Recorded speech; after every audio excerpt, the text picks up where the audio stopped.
Hi guys. I'm going to start a new series. I'm going to call it On My Way to Sugar House. And I'm going to be talking about whatever comes into my head on my way to Sugar House. So right now I'm actually getting back from Sugar House. And so why do I do this series? Well, I go to Sugar House a lot because I play poker as kind of a side hobby and income. And so I usually go to Sugar House a couple times a day, a couple times a week. And so this would be an opportunity to like record, 10, 15, 20 minute video and ramble about stuff and then see if you guys like it. So right now what I'm kind of curious about is I want to talk a little bit about Steemit, because Steemit might have found a bottom around 40, 50-ish cent. It kind of just broke out of a downtrend that it's been in since July, the beginning of July, when it kind of got all this new steam. I think I got into Steem in the middle of July. I read some article about it in some Bitcoin magazine and then bought in at 70 cents, and then it rallied up to about $4. I bought some at 4, I bought some at 3, I bought some at all the way down to about $1. And then I kind of stopped because I had put in the amount of money that I was ready to kind of put in, and then at this point there's a little bit of a stop for me. So that's one thing. I think there's a couple of issues with Steem, but none of them are structural. So, and that I think is really, really fundamental, because none of the problems that I see with Steem can't be fixed. And so these issues are, number one, the strength of Steemit is that it has created a new monetization form of the internet. So because of Steem, there's now a new way to monetize the internet, and that is insanely huge in my opinion. The issue is that this monetization happens through dilution. Some people maybe would call it inflation, but basically they're printing a lot of money, or they basically coins that also represent their ecosystem, and so they're diluting their ecosystem and giving parts of it to miners or witnesses, but also to the content creators. And so again, this is now a way that we can pay these content creators without needing advertisement or without needing subscription. And I think that's extremely valuable, because now there's a way to monetize content on the internet without needing to hurt the users. And that's really insane, because advertisements are annoying and subscription are also annoying because they're expensive or they're just kind of intrusive and annoying. So that's really, really great. Of course, dilution also hurts a little bit, but it goes not directly into the users, it goes into the investors. So that's a whole different ballgame. And so I think that's really great. However, because of this dilution, it hurts a little bit the ecosystem unless the ecosystem grows. So the dilution in Steemit is about 10%.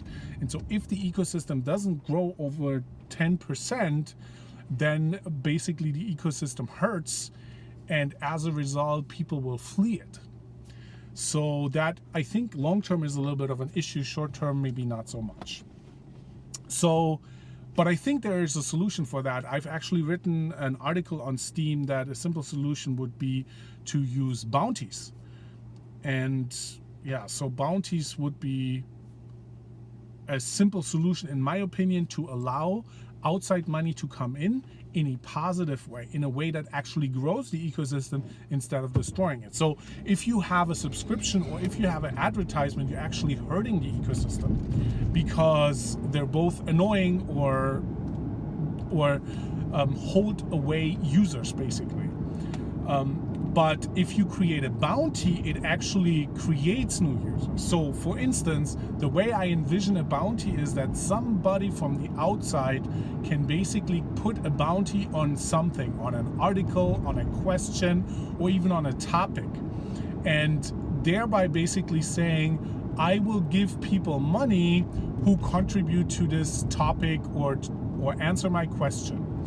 And that will then make people create content in a way that they compete for the bounty. And this will allow people to have a reason to join the ecosystem, because it would be the only way to ask a question or to support something in a way that is actually beneficial to the person that is putting up the money. So I think a bounty would be a great way to yet create another way of monetizing the internet that would be value adding to the users and would grow the Steemit ecosystem insanely. So right now nobody's like listened to this or reacted, for instance, to my article when I posted this, but I'm sure that this is an easy way that could be implemented. So that's problem number one, the fact that there is no outside money coming in, and we need a good way to bring outside money in a way to grow the ecosystem. Problem number two, in my opinion, is that the way the content is organized and also the way the content is rewarded. So right now this happens pretty much on a one-day basis. So your article has to make money within one day and then it's kind of over. Technically we have 1 day and 30 days, but as far as I understand, kind of all the action happens within that 1 day period. So this is very hard for like small things, or in general for content that is not news. So for news, this is perfect because old news is not valuable anyway. However, if you think about YouTube or other things,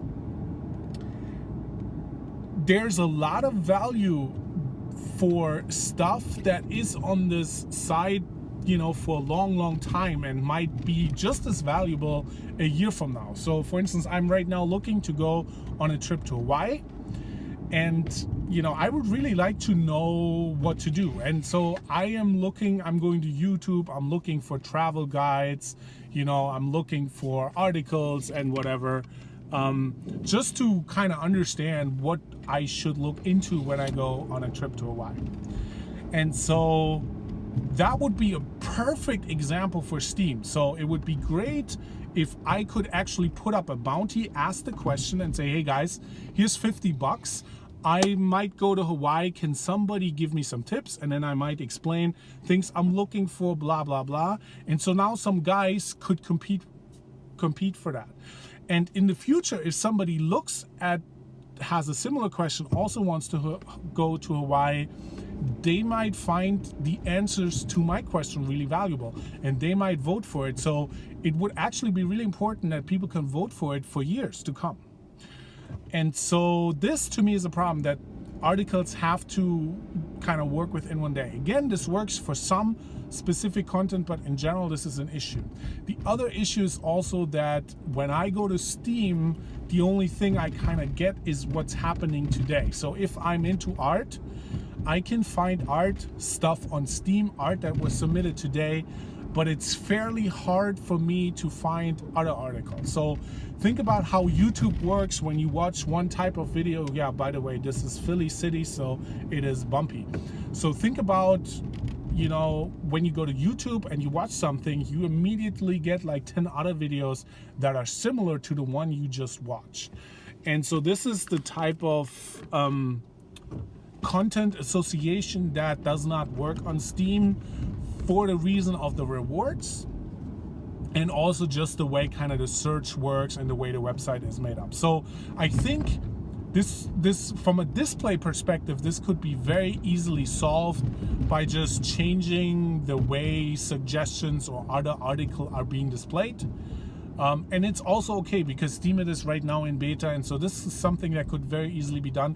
But I think it goes deeper because the reward is also focused on this daily thing, and that to me is a bit of an issue. So I think somebody that if I go to the website and I find an article that was written, you know, months ago, I should still like it and I should still be able to vote on it. Yeah, that would be important. So for instance, I have videos on YouTube, and I posted my stuff from Africa and nothing happened. Nobody watched them ever for a year. And then I had this one video where like a hyena is eating a buffalo calf alive. And this video, for me personally, is going viral. There's like 14,000 views on that video, and I'm getting a couple hundred views every day now. And so for me, that is insane, amazing, you know, that people watch my stuff. But again, this wouldn't have happened on Steem, because if like the indication what happened on YouTube, nobody cared when I published it, and then it would just kind of, you know, not be discovered. And so this is something really important for a lot of people that provide content, because there's also a lot of dividends now for putting up work. You don't have to reap all the rewards within a day.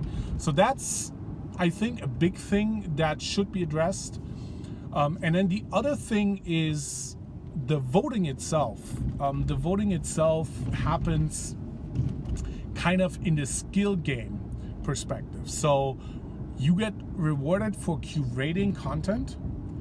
And so because you get rewarded not just for every vote the same way, but you get rewarded if you vote for the stuff that goes viral within a day, it creates basically this skill game. For some people get more rewards for curation than others. I think it's great that it's based upon how much you've invested in the site, because that just creates a good ecosystem. But I do think that this, the fact that when you vote for something makes a difference, I think that is not good. I understand the motivation behind it. I've read the white paper, and I do understand the motivation. We need to find viral content and this amazing content, and so this is why we should reward people for amazing content. But I think the most important thing is that people actually just vote for the stuff they love. And so if you make it a skill game, I am now focused on winning the game instead of rewarding people when I like their stuff. And so that to me is an issue. And so I think we're focusing on the secondary objective instead of focusing on the primary objective. And by the way, if we just let people vote for the stuff that they like, things will go viral anyway. So just measuring how much people like things by how much they're voting for it, I think is good enough. So that to me is an issue and is a little bit of a design flaw. And so, yeah, I don't have a solution to that except other than what I said already. And there's some economics that play into that as well. But I just kind of wanted to look at this from a high level perspective, how I see kind of the issues with Steem, from a user perspective. All that said, I think Steem is the most amazing killer application we have in the Bitcoin ecosystem. And I also think that all of these issues can easily be solved. So I'm very, very bullish, because if these things I just talked about actually would get solved by Steem, then I think this thing would just explode like crazy.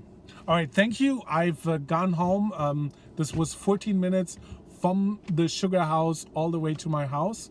Let's see if any one of you like this video in the middle of the night, a crappy quality. I'm sorry, this is actually on an iPhone. So we'll see, not on an iPhone, on an iPad. We'll see if this is okay. I also have better cameras, so maybe I'll try to get a GoPro out. My GoPro is really old, so I don't know if that'll work, but we'll see. So thank you for watching. Please give me some feedback and let me know what you think about this shit.